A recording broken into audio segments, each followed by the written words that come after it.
स्वागत है आपका हमारे चैनल पर। मैं हूं आपके साथ शिप्रा सैनी। आज वैश्विक स्तर पर भारत जितनी तेजी के साथ आगे बढ़ रहा है, उतनी ही तेजी के साथ भारत के सामने तमाम चुनौतियां भी खड़ी हो रही है। और सबसे बड़ी बात है कि कुछ देश विरोधी ताकतें लगातार भारत को नीचा दिखाने, सरकार को घेरने की कोशिश में लगी हुई हैं। और यही वजह है कि एक कार्यक्रम में प्रधानमंत्री नरेंद्र मोदी इन तमाम देश विरोधी ताकतों पर जमकर बरसे। उनकी तरफ से कहा क्या, साथियों, बीते वर्षों में आतंक के ग्राउंड नेटवर्क को ध्वस्त करने की में सभी सरकारों ने बहुत जिम्मेवारी के साथ उसकी गंभीरता को समझ करके कुछ न कुछ करने का प्रयास किया है। कहीं पर शायद सफलता पहले मिली हो, कहीं देर से मिली हो, लेकिन हर एक को इसकी गंभीरता में आज समझाना पड़े ऐसा नहीं है। अब हमें ताकत को जोड़ करके इसको हैंडल करना है जी। इसी प्रकार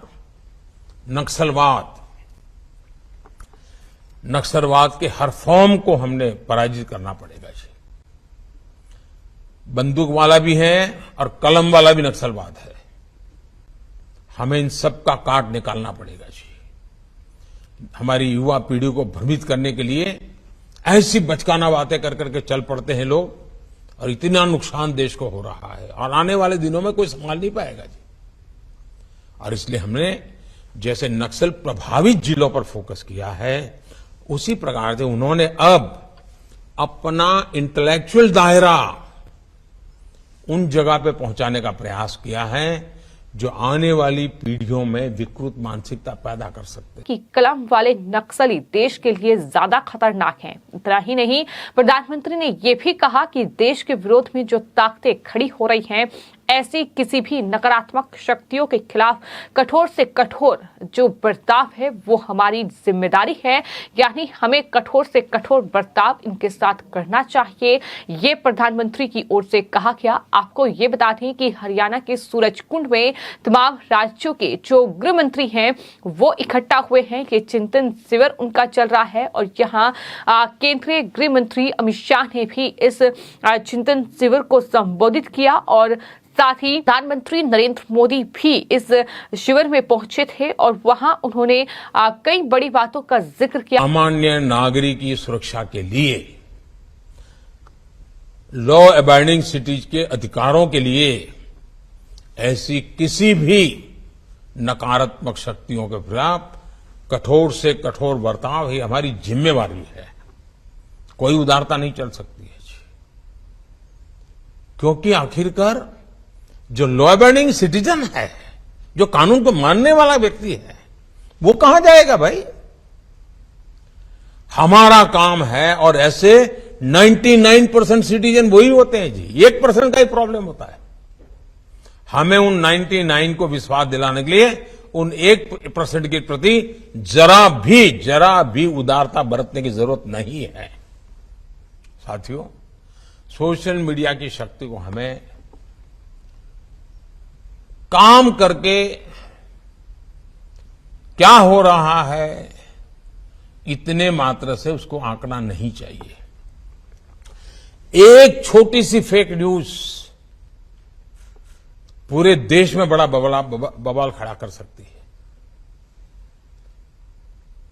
हमें मालूम है कि आरक्षण की ऐसी अफवाह फैल गई, फेक न्यूज चल दिया, क्या कुछ नुकसान झेलना पड़ा था देश को। 6-8 घंटे के बाद जब पता चला तो सब शांत हो गए, लेकिन तब तक तो नुकसान बहुत हो चुका था। और इसलिए लोगों को हमें एजुकेट करते रहना पड़ेगा कि कोई भी चीज आती है उसको फॉरवर्ड करने से पहले 10 बार सोचो भाई। कोई भी चीज आती है उसको मानने से पहले जरा वेरीफाई करो। और सारे प्लेटफॉर्म पर वेरिफिकेशन की व्यवस्था होती है। आपको 1-2-10 जगह पे 8 चक्कर लगाओगे तो कुछ न कुछ नई वर्जन मिल जाएगा। ये हमें लोगों को एजुकेट करना होगा।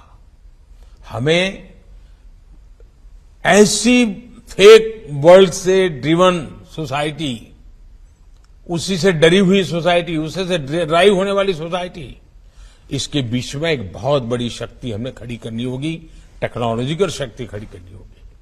साथियों, सिविल डिफेंस की आवश्यकता है। और जैसे अभी अमित भाई बता रहे थे, भाई कुछ चीजें हैं जिस पर हमारा ध्यान अभी हट रहा है। अमित भाई ने सही चीजों को पकड़ा है। आप लोग भी चिंतित, ये जो अनेक दशकों से चली हुई चीजें हैं, इसका बहुत उपयोग है। स्कूल कॉलेज में भी इसको हमने सिविल डिफेंस से विषय हो, प्राइमरी हेल्थ वाले विषय हो, ये जो चीजें होती हैं जो पहले भी करते थे हम लोग, फायर फाइटिंग की व्यवस्था हम पहले भी करते थे। उन्होंने कहा कि आज वैश्विक स्तर पर भारत जितनी तेजी से आगे बढ़ रहा है, उतनी ही तेजी से भारत की चुनौतियां भी बढ़ने वाली हैं। विश्व की बहुत सारी ताकतें होंगी जो नहीं चाहेंगे कि उनके देश के संदर्भ में भारत जो है वो एक सामर्थ्यवान देश बने। इतना ही नहीं, देश के विरोध में जो ताकतें खड़ी हो रही हैं, जिस तरह हर चीज का उपयोग किया जा रहा है सामान्य नागरिक की सुरक्षा के लिए, ऐसी किसी भी नकारात्मक शक्तियों के खिलाफ कठोर से कठोर बर्ताव ही हमारी जिम्मेदारी है। प्रधानमंत्री ने इस दौरान कहा कि कलम वाले नक्सली देश के लिए ज्यादा खतरनाक है। यानी सीधे तौर पर उन्होंने उन तमाम पत्रकारों, उन तमाम वामपंथी ताकतों पर हमला बोला है जो लगातार देश विरोधी खबरें छापते हैं, जो लगातार सिर्फ और सिर्फ मोदी सरकार को घेरने का काम करते हैं, जो भारत को नीचा दिखाने का काम करते हैं। उनका अपना एक एजेंडा है जिसके तहत वो काम करते हैं। तो उन तमाम देश विरोधी ताकतों को प्रधानमंत्री नरेंद्र मोदी ने एक तरीके से चेतावनी ही दी है कि दरअसल इस तरह से भारत को तोड़ने की कोशिश भी होगी, भारत में सांप्रदायिक तनाव फैलाने की भी कोशिश होगी, भारत को धर्म के आधार पर बांटने की भी कोशिश की जाएगी, युवाओं को भटकाने की भी कोशिश की जाएगी।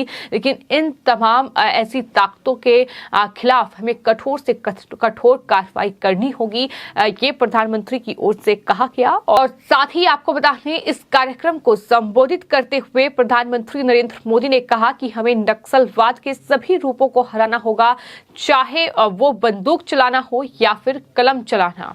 हमें उन सभी का समाधान खोजना होगा। उन्होंने कहा कि पिछले कुछ सालों में सभी सरकारों ने आतंकवाद की जमीनी नेटवर्क को ध्वस्त करने के लिए जिम्मेदारी से अपना काम किया है। हमें अपनी ताकतों को मिलाकर इसे संभालने की जरूरत है। प्रधानमंत्री ने इस दौरान ये भी कहा कि तमाम राज्यों को एक दूसरे से सीखने की बहुत जरूरत है। साथ ही कहा कि हमारी युवा पीढ़ी को भ्रमित करने के लिए ऐसी बचकानी बातें करते हैं लोग, जिससे देश को बहुत नुकसान हो रहा है। जैसे हमने नक्सल प्रभावित जिलों पर फोकस किया है, उसी तरह से उन्होंने अब अपना इंटेलेक्चुअल दायरा उन जगहों पर पहुंचाने की कोशिश की है जो आने वाली पीढ़ियों में विकृत मानसिकता पैदा कर सकता है। यानी युवाओं को भटकाने का प्रयास ये देश विरोधी ताकतें कर रही हैं और एक दूसरे के प्रति नफरत पैदा कर सकते हैं। इस तरीके के प्रयास उनकी तरफ से हो रहे हैं। इमोशनल चीजों को आउट ऑफ प्रोपोर्शनल उछाल कर के समाज के अनेक टुकड़ों में खाई पैदा कर सकते हैं, बिखराव पैदा कर सकते हैं। हमें ऐसी किसी भी चीज को देश में नहीं चलने देना है। यानी सीधे तौर पर प्रधानमंत्री नरेंद्र मोदी ने उन तमाम लोगों पर हमला बोला है, उन तमाम ऐसे पत्रकारों पर हमला बोला है, ऐसे तमाम विद्वान जो खुद को बताते हैं लेकिन है किस तरह के लोग, किस तरह से